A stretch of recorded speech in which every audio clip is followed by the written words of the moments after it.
Buenas, recién se armó un poquito de barullo en mis redes sociales, cuando no, por una opinión que, bueno, ahora me veo la necesidad de exponer los fundamentos de por qué pienso esto. Dije algo así como que era partidario de suprimir el grupo de alabanza de las iglesias. Y primero vamos a hacer un poco de lectura cultural de esto, ¿no? Porque hay como una historia a nuestras espaldas que no nos damos cuenta. A veces naturalizamos las cosas y pensamos que las cosas son como fueron siempre y no deben cambiar porque tienen, ¿no?, como si no hubiera un origen en el tiempo de muchas costumbres que nos rodean. Yo me acuerdo cuando en la Argentina se consideraba que tener un piano en casa era como eso que certificaba tu ascenso a la clase media. Entonces había que conseguir un piano alemán, esos pianotes viejos con alguna nota un poquito quizá desafinada. Y esa era como la muestra de que uno había subido de categoría social. Y después no lo tocaba nadie, terminaba siendo un mueble donde se apoyaban los jarritos de porcelana, souvenir de los viajes a tal o cual lugar, y no era más que eso. Finalmente nadie le hacía demasiado caso. Bueno, algo así ha pasado históricamente durante las últimas décadas en las iglesias evangélicas con esto de tener un grupo de alabanza en nuestras iglesias. Tener baterista, bajista, tecladista, guitarrista y los coristas. Y a eso se ha añadido durante las últimas décadas, con el florecimiento del movimiento neopentecostal, tener algunas chicas que bailen enfrente. Alguno va a sonreírse, por ahí no son del palo de lo que son las vivencias y la cultura evangélica, pero estas cosas literalmente están sucediendo de esta manera. Esto no es ninguna exageración, esto es una realidad que está pasando. Y como van sumándose cada vez más iglesias a esta modalidad, pasa un tiempo, pasan años, 10, 15, 20 años, y después se va a ver como algo natural y normal que esto sea así. Bueno, ahora voy a dar, más allá de esta contextualización histórica, mis razones para pensar por qué deberíamos, no digo suprimir del todo, acá voy a relativizar y voy a matizar un poquito, pero sí practicar algo así como un minimalismo del grupo de alabanza en las iglesias. Lo primero de todo es aclarar que alabanza es reconocer que Dios es Dios, es exaltarlo, es dejar su nombre bien en alto. Entonces hay que estar siempre pensando en que Dios sea el centro de atención, Dios sea el foco principal, que la gente se sienta impulsada, arengada, estimulada a tener una conexión vertical con Dios, un reconocimiento de lo que Dios es e hizo por nosotros, redimirnos, salvarnos, darnos su salvación, ser todo lo bueno que fue con nosotros. Reconocerlo por su magnificencia y por su bondad en medio de los que se reúnen para celebrar su nombre. Y también, dada también una cuestión histórica que acá no vamos a charlar, disponer a las almas para escuchar la palabra, que es como el plato fuerte en las reuniones de santos, ¿no?, en las reuniones cristianas.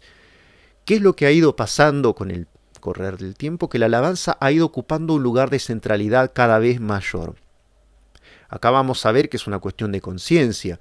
O sea, cada uno tiene que estar vigilante en su corazón de que no sea ir a un evento donde yo me expongo a emociones fuertes y voy a llorar un rato y me voy a emocionar, y después lo que diga la palabra no pasa nada si cabeceo un poco, si me estoy dormitando, si no presto atención a lo que se dice.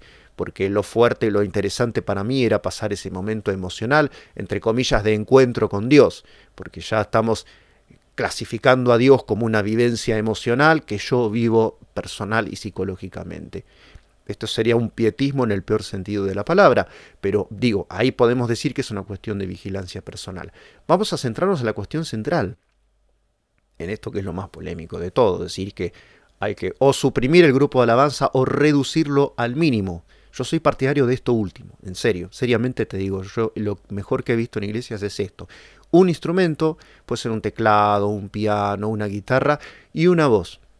Y si quieren agregar muchas voces, no hay problema que haya coros, me parece lindo que haya coros, pero los coros exigen algo que vamos a ver también en los grupos de alabanza. Exigen trabajo, exigen dedicación y exigen gente preparada. Gente que disponga de su tiempo y gente que se haya especializado en esto. Y eso no es necesario delante de Dios. Ahora vamos a salir con unas mentalidades que también fuimos naturalizando, como esto del profesionalismo. Para el Señor lo mejor se ha dicho, y se ha puesto a los cristianos en universidades, en preparaciones, en especializaciones, que no tienen un respaldo en lo que dice la Biblia. ¿Dónde encontramos en la Biblia que tengamos que ser expertos en teoría musical, en armonía y en composición y en ensamble y todas esas cosas? No lo encontramos por ninguna parte. Esta es una realidad. Algunos por ahí, lo primero que salió en las redes sociales, ¿qué pasó, Guille? ¿Qué te ocurrió? No, yo estoy muy bien. De hecho, soy director de alabanza, toco instrumentos, toco la batería, más o menos medio pelo, pero ayudamos. Yo lo veo más como un servicio a la iglesia, mira lo que te digo, que como un servicio propiamente a Dios el tocar un instrumento. Porque esto también lo puede decir cualquier músico, cuando uno está en un escenario ya no está tanto pensando en adorar a Dios, sino que está pensando en dar la nota, en seguir el ritmo, en ensamblarse y en engarzar con lo que están haciendo los demás músicos, en ir siguiendo el clima de lo que propone también el grupo de los que están siendo objeto de ese acto de adoración, no de ese acto cultural también podemos decir, de emitir notas, canciones, letras, lyrics, etcétera. O sea, hay que estar atento a un montón de cosas y es cierto que no es fácil concentrarse en que estamos haciéndolo para Dios en el mismo momento en el que estamos haciéndolo. Por eso yo soy también partidario de que los músicos tengan un momento en el que no toquen y en el que estén entre las ovejas, entre la grey. ¿Ves por cuántas razones podemos fundamentar, incluso sin entrar en cosas más complejas de la administración de los grupos de alabanza, así llamados en las iglesias? Es un tema de fondo también. Haciendo cosas, siendo Martas y no siendo Marías, no estamos colaborando con nuestra propia espiritualidad dentro de las reuniones en las iglesias. Y estos son temas poco hablados. ¿Por qué? Porque preferimos que siga el piano alemán ahí instalado, que es una costumbre que certifique que hemos ascendido de categoría. Podría seguir y tirarte otras costumbres más que hemos asimilado. Toda iglesia debe reunirse en un templo y ese templo debe ser propiedad de la congregación. Y no, las iglesias primeras, las iglesias primitivas, vos mirá cómo es de raro, ¿no? Porque ahora vemos como extraño todo lo que hacían los apóstoles y los primeros cristianos. O sea, los tomamos como un antimodelo respecto de lo que hay que hacer. No, en esa época era distinto, decimos. ¿Qué instrumento tocaba Pablo? ¿Qué instrumento tocaba Pedro? ¿Qué tocaba la zampoña, el laúd, la flauta, la batería, el bongó? No, o sea, estamos disparatando. Los apóstoles no se concentraban en la música, se concentraban en la administración de la palabra.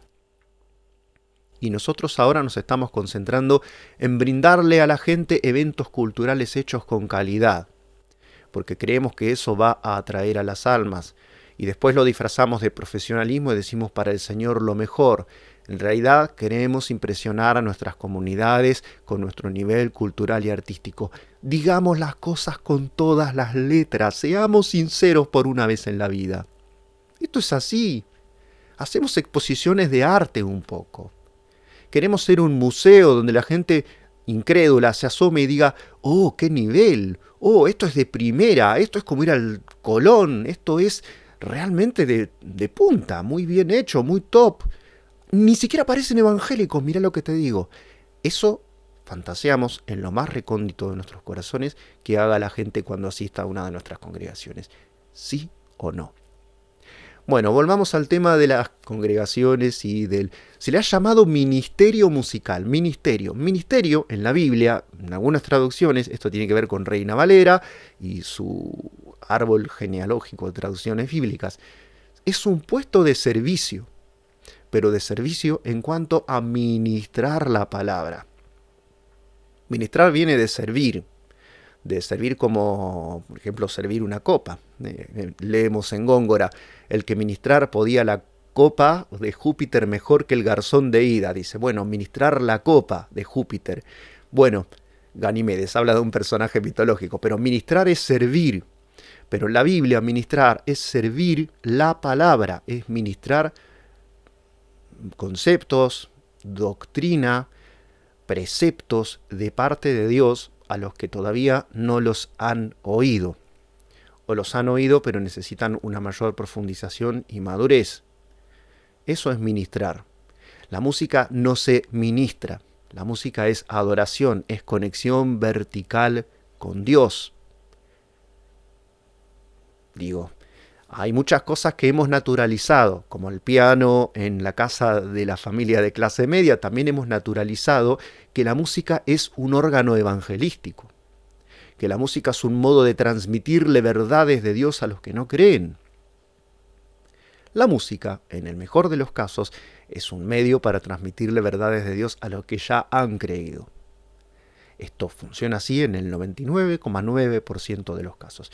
Yo podría añadir a mi testimonio en el que hablé tanto de cómo el Señor me trajo a su presencia a través de la Biblia, que en el fondo de casa había unos vecinos que ponían alabanza todo el tiempo y yo escuchaba esos cantos a Dios y me asombraba de que no hubiera un objeto más digno para dirigirle canciones que el propio Dios. Decía, existen canciones románticas, de amor, de desengaño, de reconciliación, pero esta gente le canta al creador de todas las cosas. No hay un objeto más digno de música y de poemas y de letras y de palabras elogiosas que el creador de todas las cosas. Así lo sentía yo cuando era un niño. Pero vamos a ser absolutamente sinceros, esto es sumamente excepcional y esto no marca la regla y esto no lleva a las personas a convertirse a Jesús. Yo me convertí a Jesús cuando leyendo la palabra y leyendo los mandamientos fui entendiendo que mi corazón no era adecuado a lo que Dios decía. Es la palabra la que convierte los corazones según el propio testimonio de la palabra y no la música. Argumentos a favor de que haya un grupo de alabanza, así llamado, este mueble que hemos naturalizado en el paisaje de las iglesias evangélicas contemporáneas. Algunos van a decir los 150 salmos, ahí tenés un buen testimonio, pero la mayor parte de ellos son tocados con un instrumento y una voz solista o algunos distintas voces, ¿no? En los últimos álbumes sobre todo se ven voces que tienen probablemente réplicas y algunas estructuras un poquitito más complejas. Si bien ningún salmo preserva su melodía, las melodías han sido inventadas a lo largo del tiempo, no hubo escritura musical en los tiempos de los hebreos antiguos, así que no podemos ni imaginarnos cómo sonaba un salmo de David, ni siquiera sabemos exactamente cómo era un salterio, que no tiene nada que ver con ese salterio que anda en las redes sociales circulando, que es una especie de mueblecito con cuerdas. No sabemos bien cómo era el salterio, podemos pensar que era como una lira o uno de esos instrumentos antiguos, pero son meras conjeturas, realmente no sabemos cómo era un salterio de los tiempos bíblicos. Contras específicas contra el hecho de que haya un ministerio, ¿cómo le llaman, no? Ministerio musical, grupo de alabanza, grupo de rock en las iglesias. Esa sería la palabra. Hay una guitarra eléctrica, hay un sistema de distorsiones, delay, que esto, que el otro. Tenemos un bajo, tenemos una batería, tenemos un teclado y algunos instrumentos auxiliares de percusión y de otro tipo de efectos y demás. Eso llamamos, a ese mueble le hemos dado el nombre de Ministerio de Alabanza. Son un grupo de personas que tienen cierta cualidad técnica, es decir, que le han dedicado un tiempo a eso. Pero suelen ser personas sin una preparación bíblica. No están preparados bíblicamente, no se les exige en la mayoría de los casos que tengan instituto bíblico. Así que realmente no tienen una conciencia de la gravedad de lo que hacen al supuestamente dirigir a la congregación en adoración a Dios. Segundo problema, los requisitos que les pedimos a los músicos son muy inferiores en cuanto a lo moral y lo espiritual que es los que se le piden a un encargado de iglesia o de anexo o de célula o de como le llames, porque los requisitos de los que van a ser pastores están en la Biblia y tienen que ver con un carácter intachable, con un buen testimonio, con ser creyentes de hace un buen tiempo. En una iglesia evangélica, alguien que tiene cierta aptitud para lo artístico, inmediatamente se lo ubica en el ministerio de alabanza sin preguntarse por ninguno de esos antecedentes ni requisitos de los que habla la Escritura. El resultado es que muchas de estas personas, la música tiene eso, ¿no? De que es un poder sobre lo emocional y un poder para hacer que la gente cambie su estado de ánimo. Entonces suele subir como la espuma de la champaña o de la cerveza, sube el ego de la persona y termina tropezando y cayendo, como pasa también en los ministerios que de verdad son ministerios que tienen que ver con el pastorado. No se puede poner en el pastorado a cualquier persona, tiene que ser alguien maduro, alguien asentado, alguien que tenga ya su tiempo en el camino de Dios y que tenga una formación y que sea apto para enseñar. Esto se pide de un pastor, pero de un músico se pide mucho menos. Suele ser una escuela fenomenal de la apostasía el ministerio, así llamado ministerio musical en las iglesias. Hagamos un censo de todas las personas que pasaron por el escenario de las iglesias y preguntémonos cuántos de ellos han fortalecido su relación con Dios y han llegado a un nivel de compromiso mayor. Vamos a encontrar que muchos de ellos tenemos que pensar en qué andarán, qué habrán hecho de sus vidas porque ni siquiera siguen yendo a las iglesias. Esto es un problema de conciencia planteado para los que toman estas decisiones de armar y de conformar estos grupos. Realmente estoy mejorando, estoy proyectando a la persona a una mejor experiencia espiritual y una relación más profunda de compromiso con Dios, o en realidad los estoy llevando a otra cosa.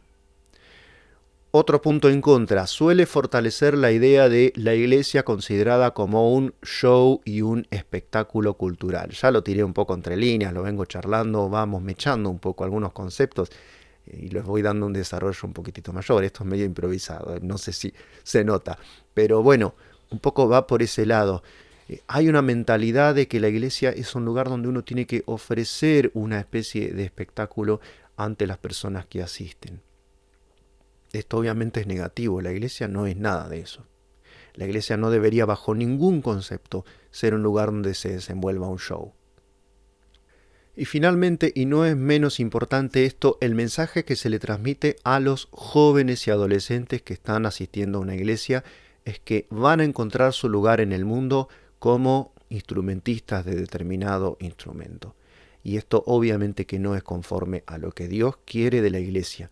Pastor, encargado de iglesia, encargado de anexo, persona con influencia que me estás escuchando, insta a los jóvenes a involucrarse en la obra de Dios, que es la prédica de la palabra, que es el edificar mediante la palabra, que sean pastores, evangelistas y maestros el resultado de tu intervención. Y no una banda de gente que quieren saber las escalas y armonizar y dar buenos shows.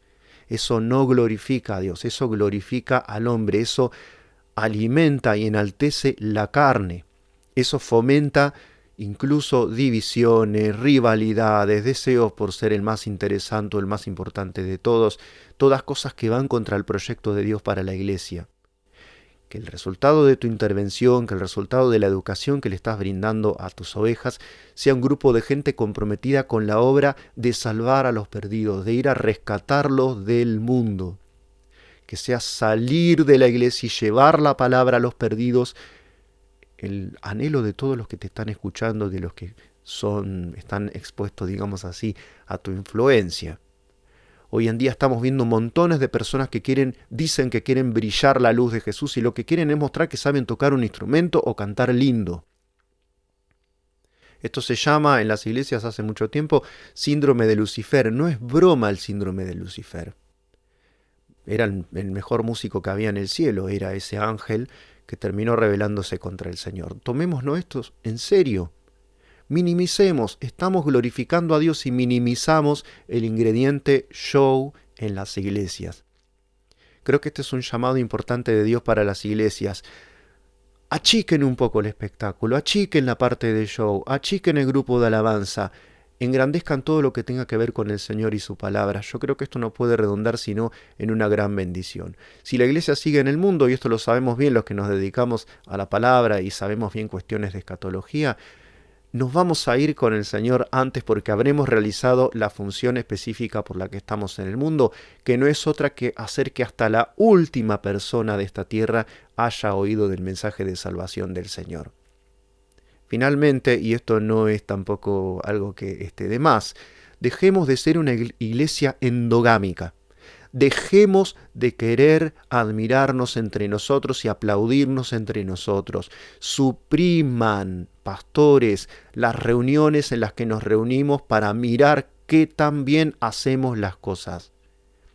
Basta de ese tipo de reuniones. en el nombre de Jesucristo. Basta de reuniones en las que nos aplaudimos entre nosotros.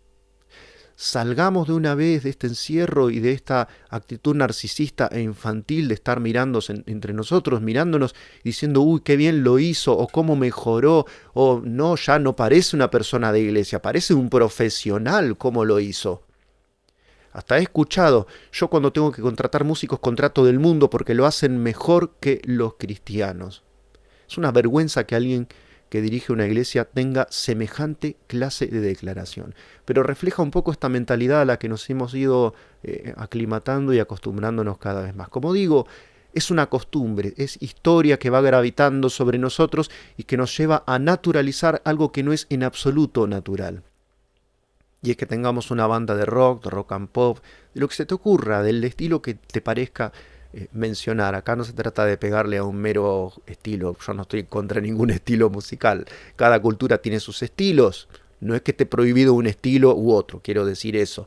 Pero pensar que tenemos una banda de rock and roll y pensar que eso es natural y pensar que eso no debe ser modificado, ¿por qué no debe ser modificado? Pongamos en un plato de la balanza los beneficios que trae tener esa banda y pongamos en el otro plato de la balanza los riesgos, los peligros y las desventajas. Los costos en tiempo, en economía, en almas quizá no del todo preparadas que ponemos enfrente de la escena y enfrente de los hermanos, que los terminan tomando como modelos, dicho sea de pasada. Y a veces son un mal ejemplo moral, porque no están maduros para ser un buen ejemplo moral. Bueno, pongamos en los dos platos de la balanza las ventajas y las desventajas de tener en la iglesia un grupo de rock, llamado Ministerio de Alabanza. Y ni que hablemos de los que bailan y hacen esa clase de cosas, que doy por sentado que la mayoría saben que esto de bíblico no tiene nada. Bueno, y en base a eso, a ese sopesar ventajas y desventajas, pros y contras, tomemos una decisión de acuerdo a lo que el Señor nos muestra en su palabra y en especial en el Nuevo Testamento. Dios te bendiga.